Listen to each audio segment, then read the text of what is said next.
From Chicago, it's Art with Anderson, the show that talks, teaches, and tackles all things art. Here's your host, Joe Anderson.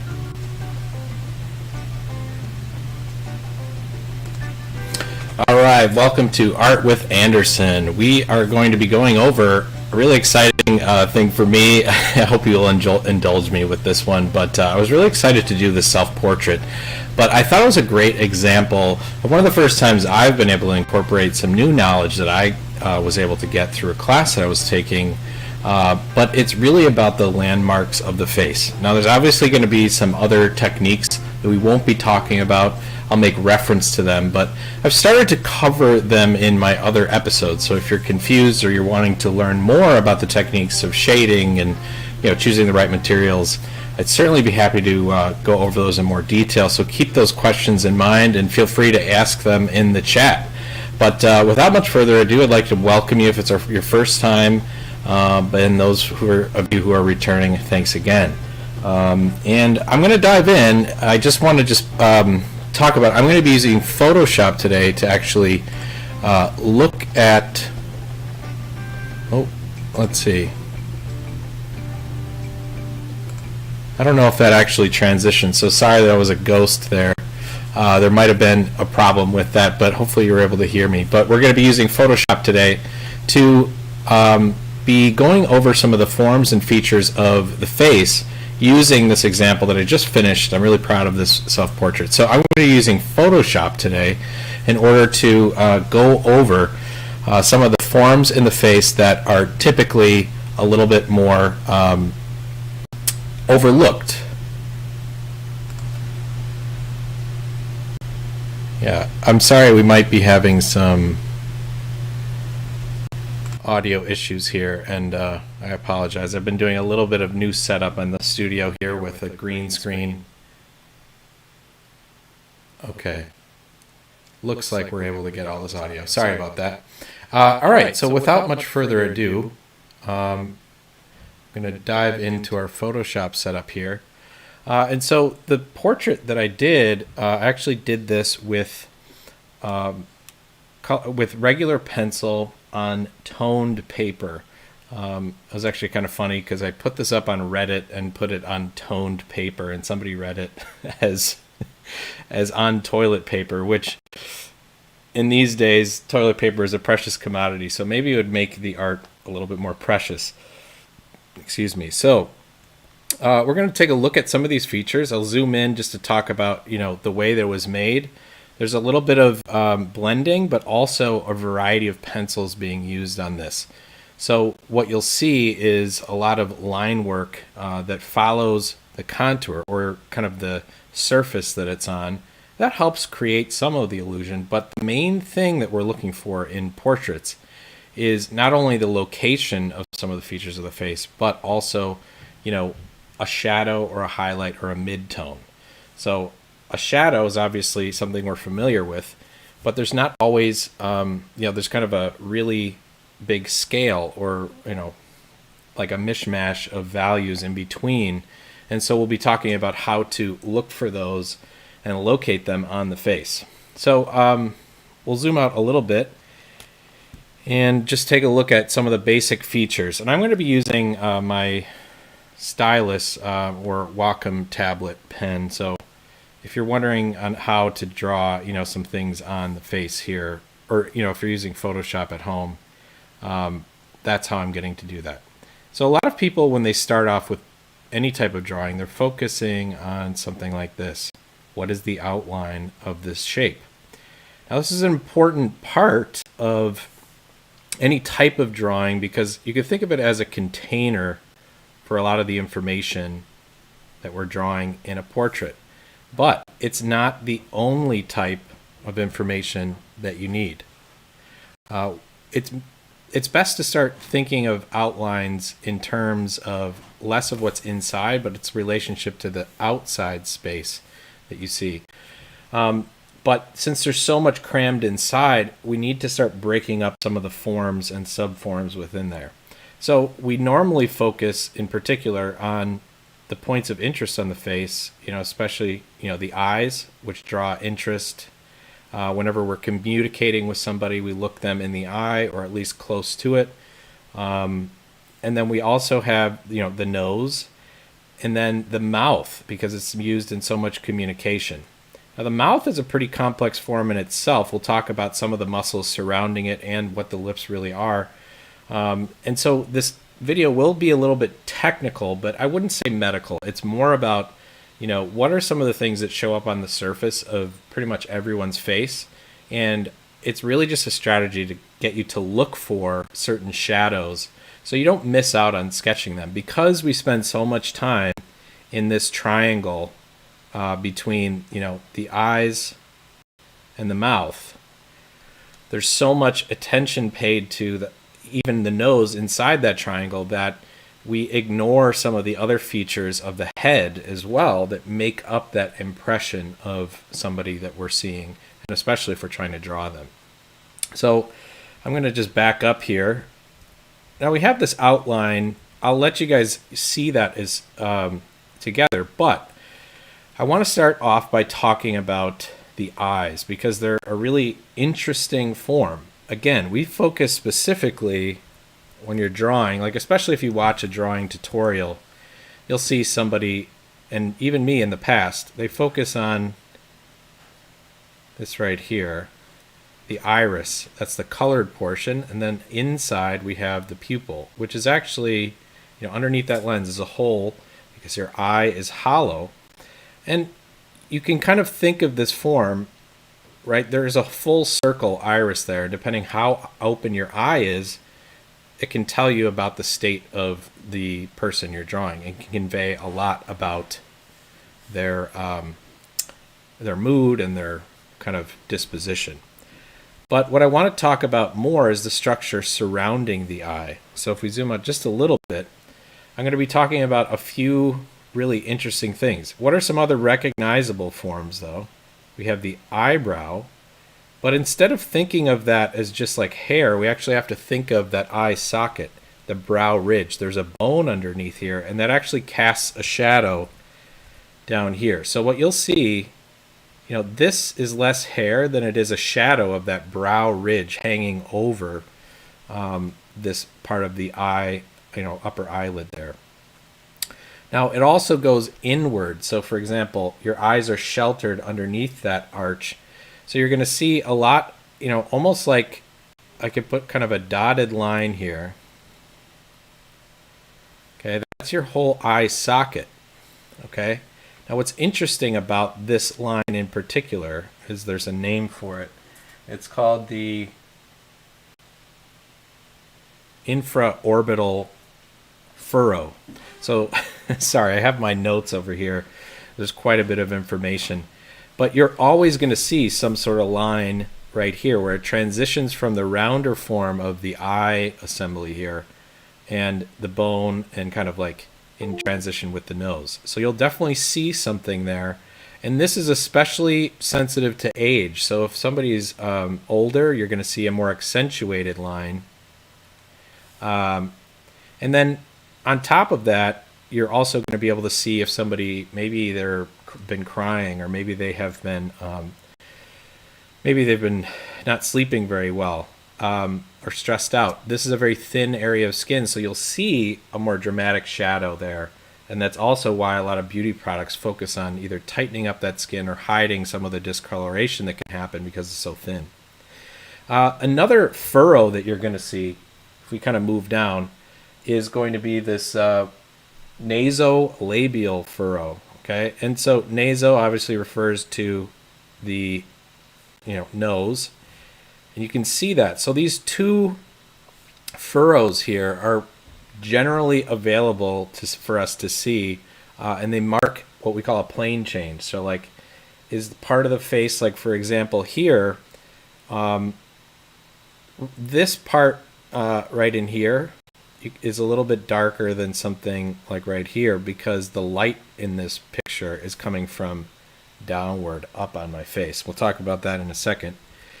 But a plane change is where, if you think of like steps, like there's an upward step and then there's a downward step, right? Those are, what direction does the plane of the face look at? All right, so we have those furrows. Let's look for them on the other side because the head in this situation is turned. So, for example, this infraorbital furrow on the other side, you can see right here. Notice there's a lighter portion on this side over here and a darker side over there. So, depending on the lighting, you're going to see that line show up. Now, it doesn't necessarily look like a line in all cases. It might be kind of soft, right? So see, this one is kind of, you can see that shadow group in here, and it actually follows kind of along there, along the mustache. But let's look for it on the other side. There is a little bit of darkness right over here. So you're going to see, somewhere like that. I don't know if there'd be that L shape, but it kind of goes behind the nose and it's interrupted, but we get that kind of volume of the cheek based on that idea, okay? So those are, if you're looking for a way to really step up, those two furrows are really great for just adding a little bit more detail. And if you pay special attention to the direction and angle of those lines, you'll be able to describe and give those cheeks a lot of volume. Now, the other thing that you'll notice, especially if you talk to or you're familiar with fashion photography at all, a lot of supermodels will really try to accentuate not only their jawline but their cheekbones. And so there's some plane changes in the cheek that we should pay attention to. And what I want to point out is these two furrows here.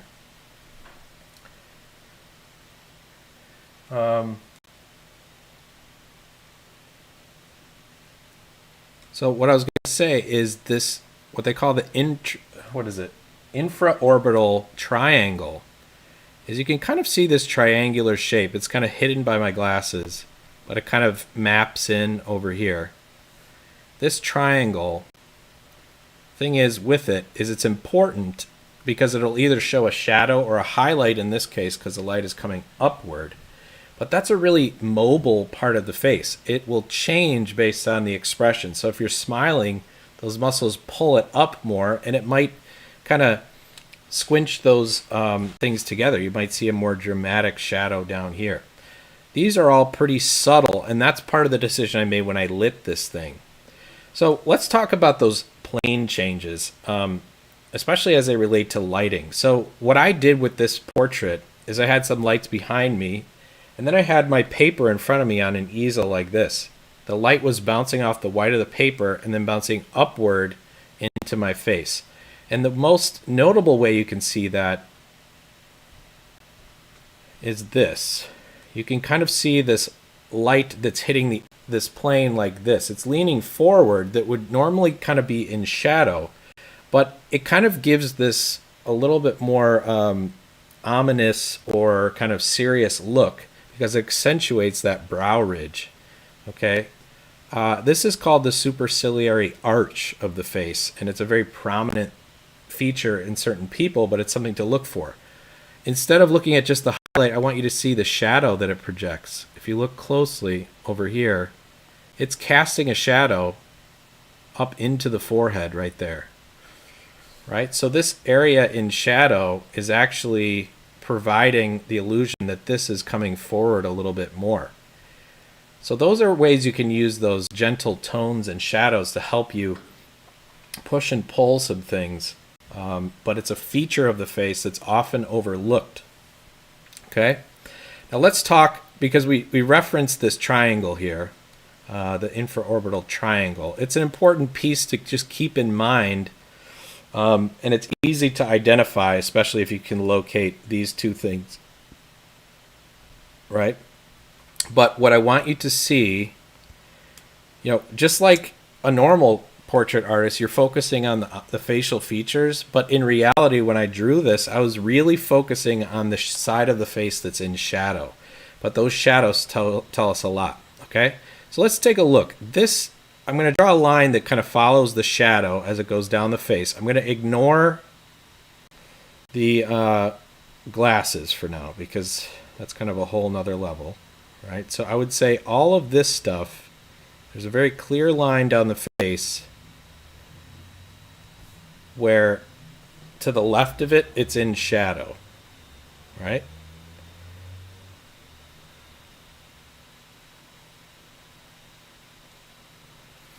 What's unique about this, if we just zoom in, and this is something I'm really excited that I was able to learn about and spend some time working on, is there's a whole world inside of these shadows, and they tell us more about the anatomy of the face.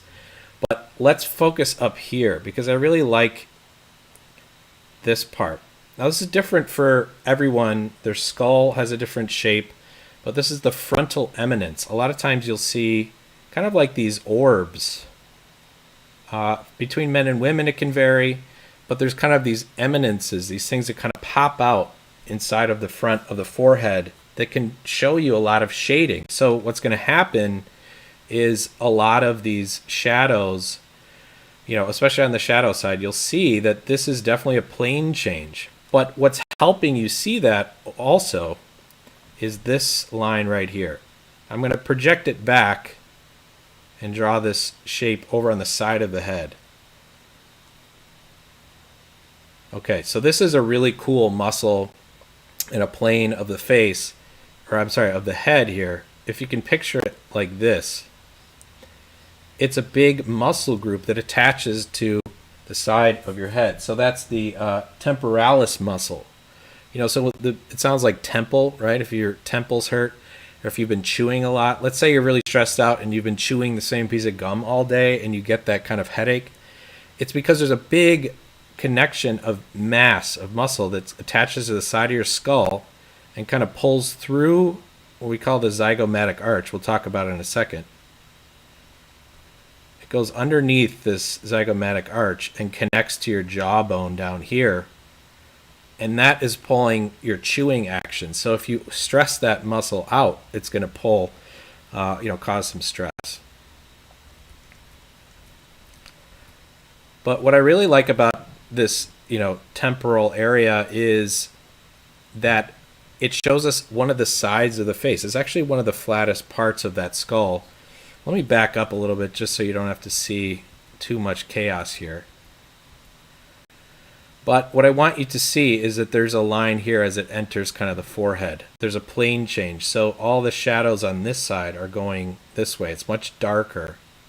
But you can kind of see how I was able to show here, this is the lightest part of the forehead. And as it moves away, we have some things moving into shadow, but there's even inside, there's a little bit of light.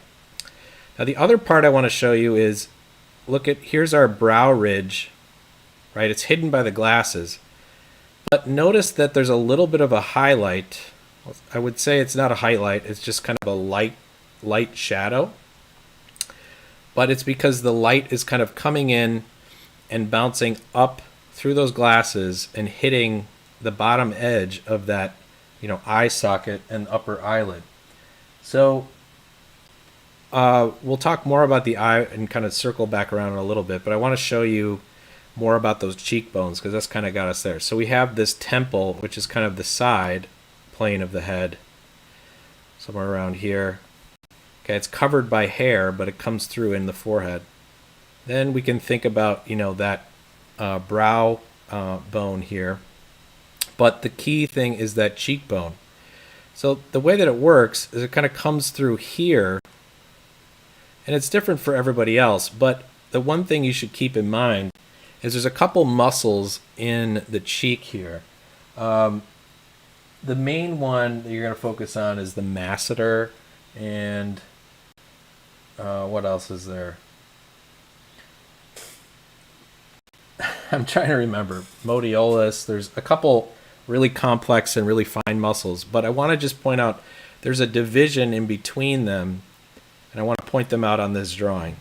So there's this part over here. You can see there's a shadow group, and then there's another one right here. So what you see is just different levels of those shadows inside of here, and they kind of affect it. So this bone here causes some of the structure here, but then we have some muscle, especially if you have a really strong, chewing muscle. You can feel those in there. And since it's hidden by the beard here, we can talk about that jaw that comes through. Now, this would be a pretty general jawline, but it was something I spent a lot of time on. How do you not only get the proportions right, but make it look like the beard is covering that in a soft way? Now, I'm going to just take off some of these lines so it's a little bit easier to see. We'll start with a new layer. But I do want to talk a little bit about the mouth for this portion. I'm going to make my line a little bit smaller here, but let's zoom in. Okay, a few things we should think about with the lips. First of all, we talked about plane changes as steps, right? So let's pretend like, for example, right now the light is above my hand. So this is an up-facing plane. And it's going to be up-facing as long as it's kind of catching that light. But as soon as the top side of my hand kind of flips over, now it's darker. So even when it's vertical, it might not be catching that light as much. So we want to think about how planes in space, are they up-facing or down-facing? So technically, the upper lip is going to be a down-facing plane.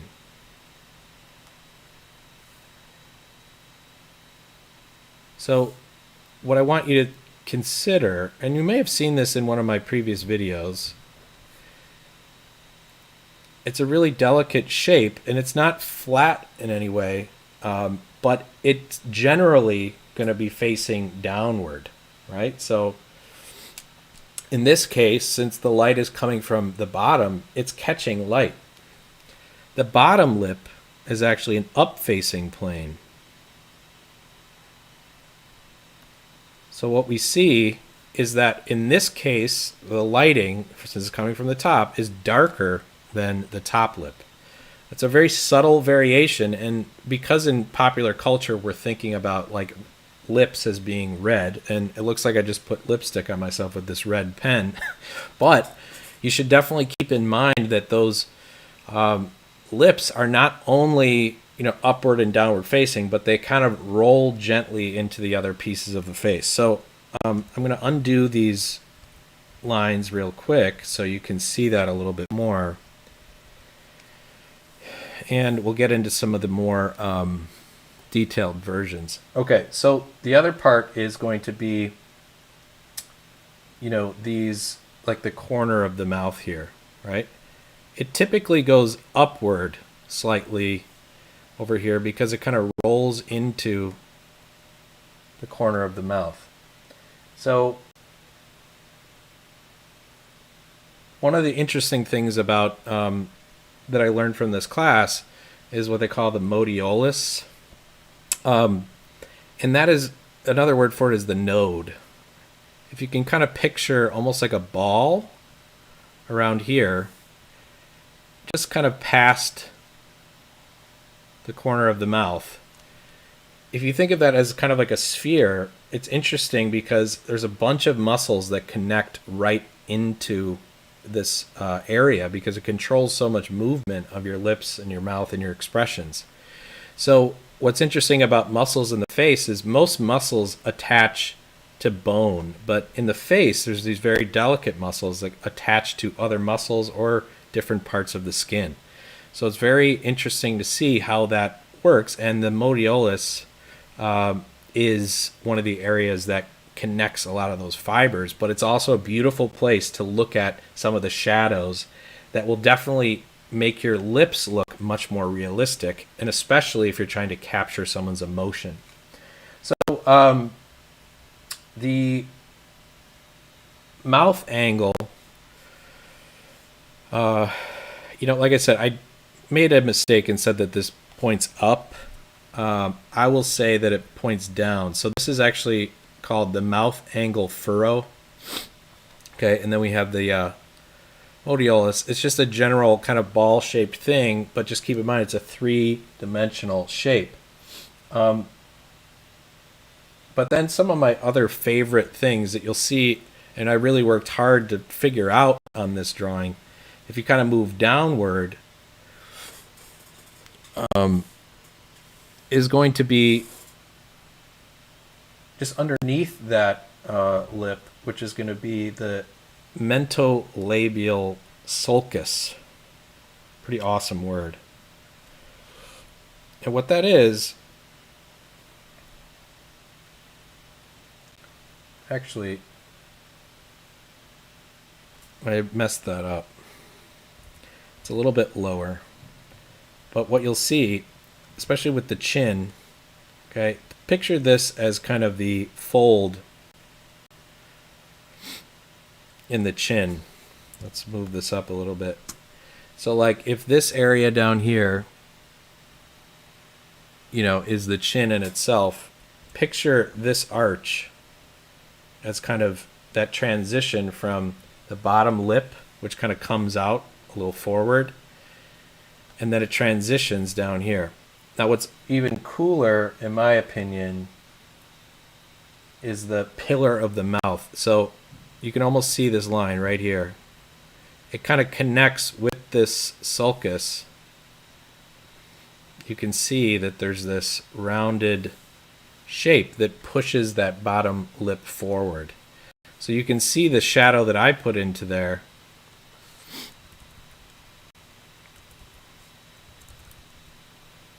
Right, so there's a shadow over here as it comes over. There's a shadow over here because the light is slightly to the other side.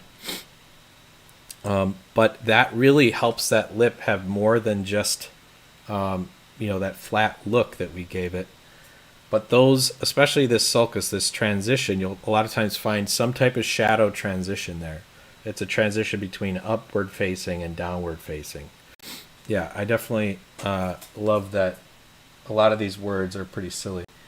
The other ones that I want to point out, though, is, in this node here, it is kind of hard to see, but I want to draw it out for you.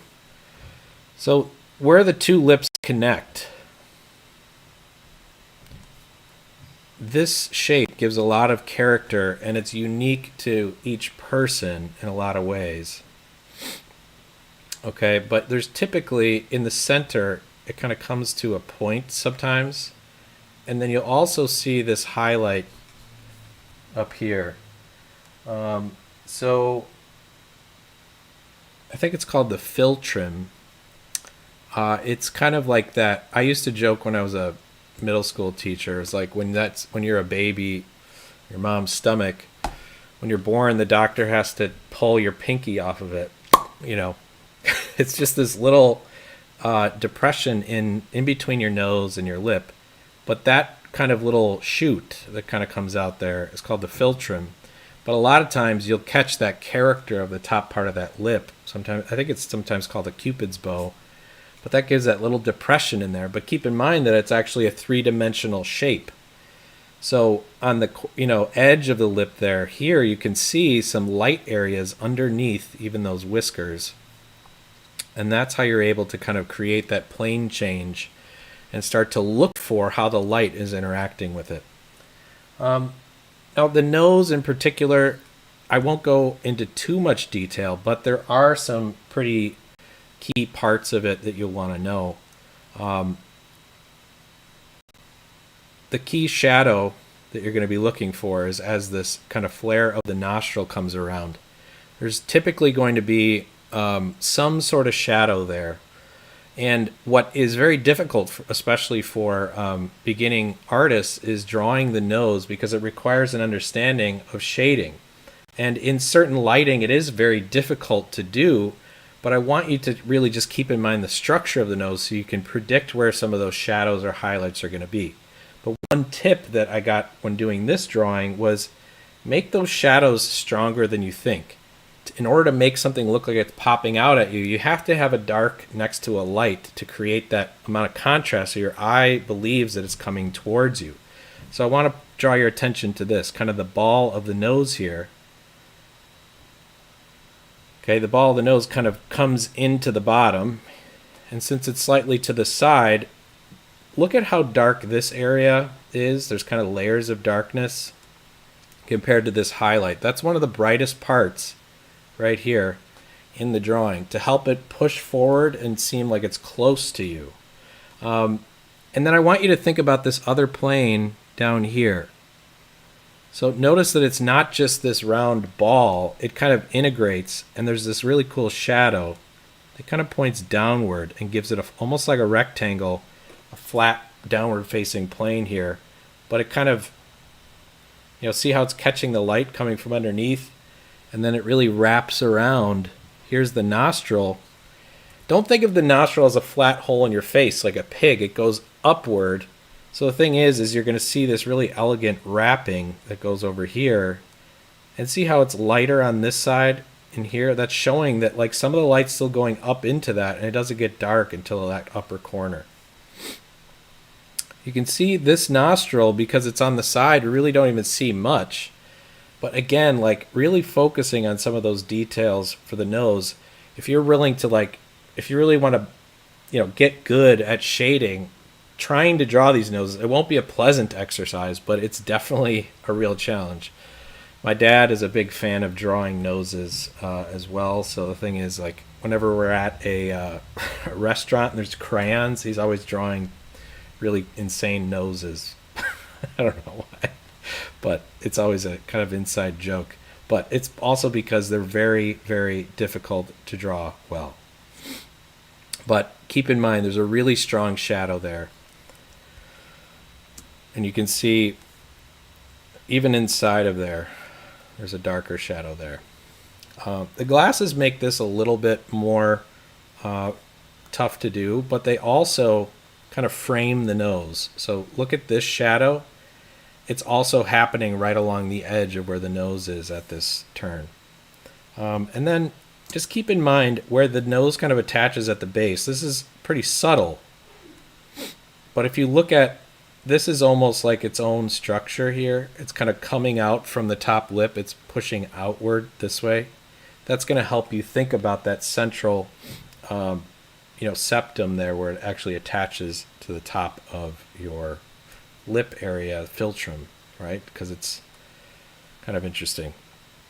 Let's back out a little bit on this face. A really interesting set of muscles that help around your mouth is this orbicularis oris. I'm not going to go into too much detail, but you should know about it. It's this really interesting group of muscles that goes literally around your face that attaches at that modiolus, right? And even goes outside of that mouth area. So it's underneath there. That's a really big muscle for controlling the movements of the mouth. And they kind of connect right here. So if you can picture that, those muscles kind of going all the way around, they connect right down here and down here. This looks like a bad makeup job right now. All right. So a few other things I'll talk about today. Obviously, this is definitely a pretty complex topic.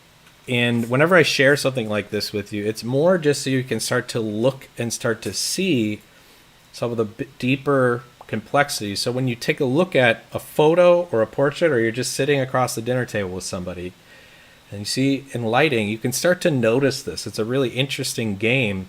And then try to pinpoint one and then compare it to another person, because it presents itself differently across men and women, people of different ages, and all of this. It's just about being able to see more accurately. So when you have a portrait that you've started, you can then have a set of questions. Be like, did I draw, let's take a look at the corner of the mouth. Am I looking at this form the best way? And I'm going to be honest, I would recommend, if you're really serious about this, either practice it, or take a class in anatomy, or just get a book on anatomy for artists, because it'll teach you a lot of those things, but nothing is better than practice. The last few things I'll talk about are in the chin, because I really like the name of this one. Kind of this peak of the chin right here. That's called the chin boss. So the chin boss is kind of the most prominent feature of the chin that sticks out the farthest. And it's something that an artist needs to pay attention to. But you'll notice also that there is this really interesting thing about this muscle down here. I believe it's called the mentalis. It's kind of these two muscles, or I think it might be even one. And depending on how yours is formed, it might have a separation in between. So I kind of have this kind of cleft in the chin. There's kind of a fat pad that covers it up. But the thing is, there's two muscles underneath there. Sometimes there's a separation, which kind of causes that dimple. And the one thing is, I do want to just point out about some of the muscles that change some of the emotions and where they come from. One of them is called, the zygomaticus major, and that is what they call the smile muscle. And what's interesting is that it kind of attaches up here in the zygomatic arch and it pulls the corners of your mouth out.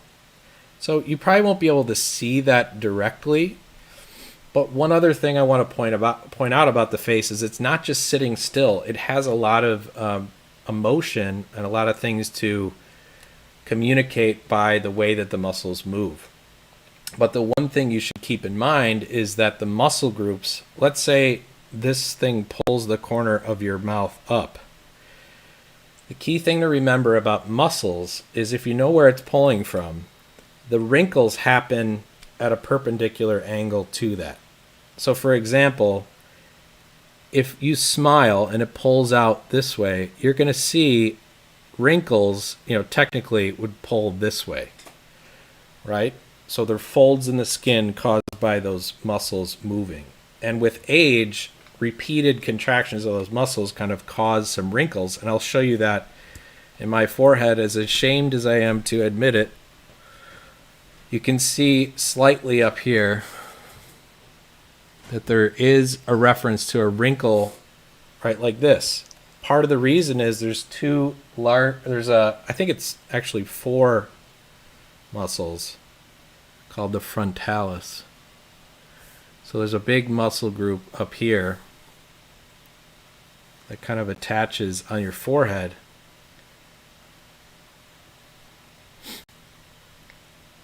Kind of splits down the middle and then again. And this, you can really feel this if you try it out. You're lifting, and it can definitely affect some of how your eyebrows move.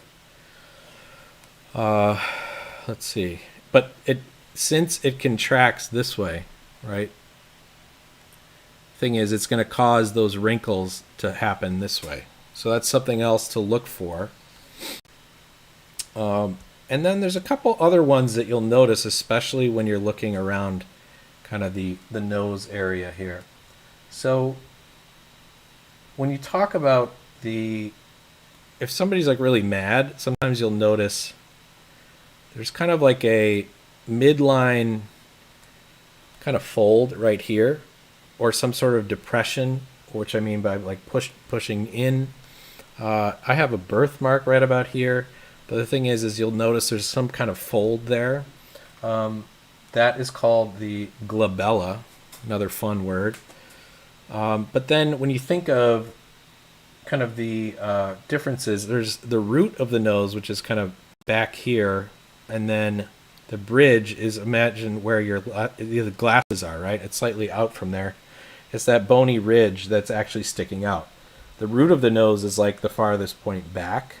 So if you stick your finger all the way far back, and then the root, the bridge is the bony part, then as it extends out, turns into that. So you might see some curves and some bending based on that, because everyone's nose has a slightly different shape and structure. And then, let's see, there's so much to learn about this, and I'll be honest that I am a beginner at the labeling all of this stuff. I've obviously spent a lot of time looking and informally absorbing some of this stuff, but I'd have to say, by taking the time to really absorb this and study it, I'm super proud of this portrait. Like, I probably learned more in the last couple of weeks of taking this class than I had in the last 10 years of even, getting paid to do portraits. So it's really important if you want to take your drawing to the next level, to spend some time and commit to learning this. Let's go back to the eye to finish this out. And keep in mind, if you have any questions, please be sure to kind of write those in there. I'll try to get to them at the end of the class here. But let's go back to the eye, because there's some interesting muscles around the eye. But you want to think about, there's this connection of muscles right over here that kind of go around the entire eye here. They kind of attach and almost consume this whole area. And so the muscles kind of go around this circle and attach at one point, right? So it can kind of control that and support that whole area. But what's interesting is there's a couple pieces that you should know about. So when it comes to the... Sorry, I just want to make sure I get the right... Oh, yeah. So what's an interesting feature to look at, and it's a kind of genetic variation that you'll see, and it typically occurs...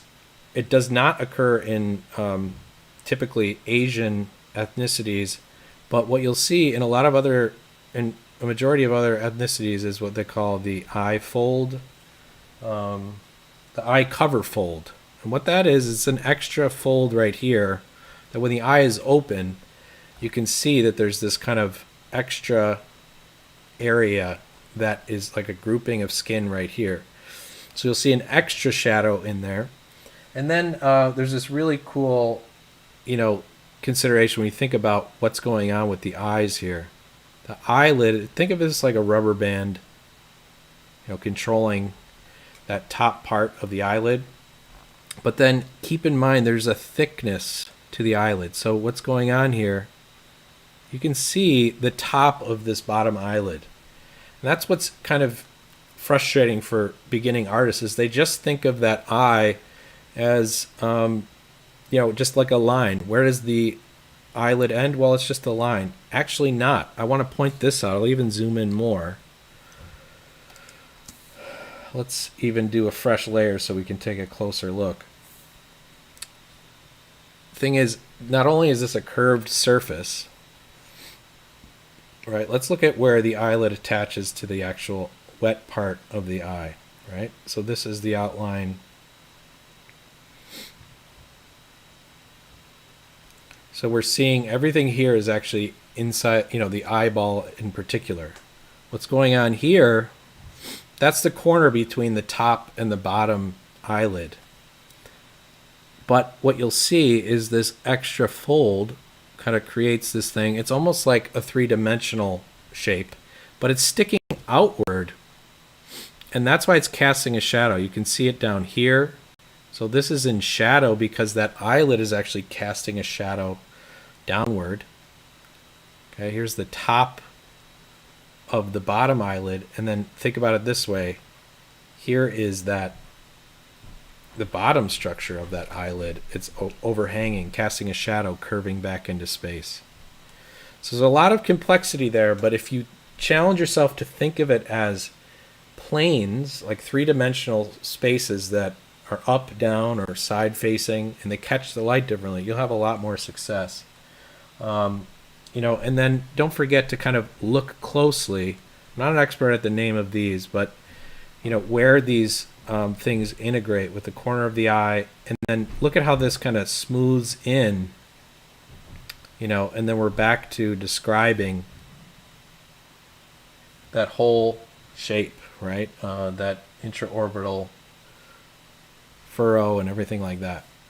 So a lot of information today. The last thing I'll point out, if you do have glasses, part of the reason that I made the decision to bounce the light from underneath is because if you've noticed when you take a picture on a sunny day and you have glasses, you'll notice that there's a really harsh shadow cast by the rims, kind of these arms of the glasses here along your cheek. Sometimes it can get really odd. So what I do, especially even when I'm lighting myself, I have a light over here underneath kind of that's lighting up and filling in those shadows. But with uplighting, you don't have that same harsh shadowing going on, and that's why I was able to get some of the depth that you see in the eye sockets and stuff like that. So typically, if you think of uplighting, it's something like somebody holding a flashlight from under their face. It's kind of scary and disconcerting. Or it's something could be soothing if they're sitting around a fire, right? That's an upward source of light. Most days it's coming from above, whether it's a ceiling light or the sun. But the reason I bring that up is because when it comes to the lighting choice I made, that was one of the solutions I found, and that's something that you should keep in mind. If you're trying to take a photo that you're going to draw from, make sure the lighting is, subtle. The other thing was I turned off all the other lights and just focused on the soft light that was bouncing off that paper, because the direct light would have caused really harsh shadows. And we might not be able to see some of those really delicate changes. So think about your lighting. We could probably do a whole other lesson on that as well. But the last thing I'll point out, let's put some lines to focus on. How do you make those glasses appear to have 3D over the top of them, right? So they're not just flat on the face. And the key thing that I found with this drawing was starting to do, more specifically focusing on angles, right? So let's take a look at the angle of this one.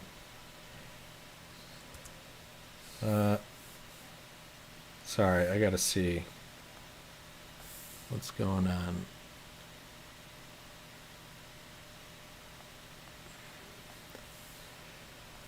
Okay, so we have, let's try to connect the angle here.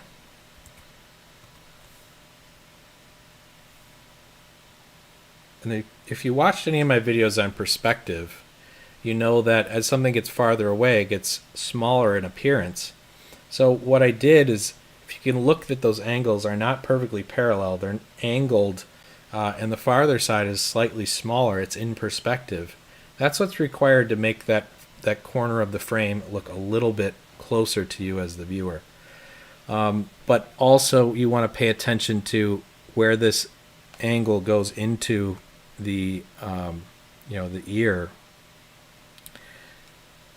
And if you notice, I think it's probably a little dramatic, but I did, it works pretty well, is same thing. It gets a little wider on this side of the glasses to make it seem like there's some depth that's going farther away.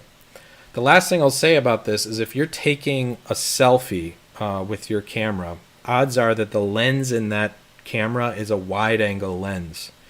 The wide angle lens actually tends to make things in the center appear larger and things that are farther away appear even smaller. So there's a distortion in your lens.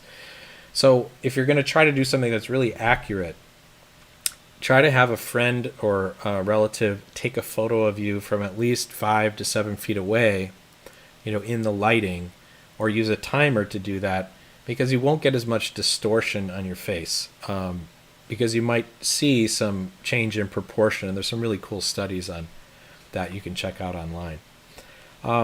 So I hope you guys have enjoyed this more in-depth discussion. We could talk for way longer, but I also know that this is supposed to be a draw-along series, but I hope this has been informative, and combined with some of the other techniques I've been demonstrating, this hopefully will add to your toolkit.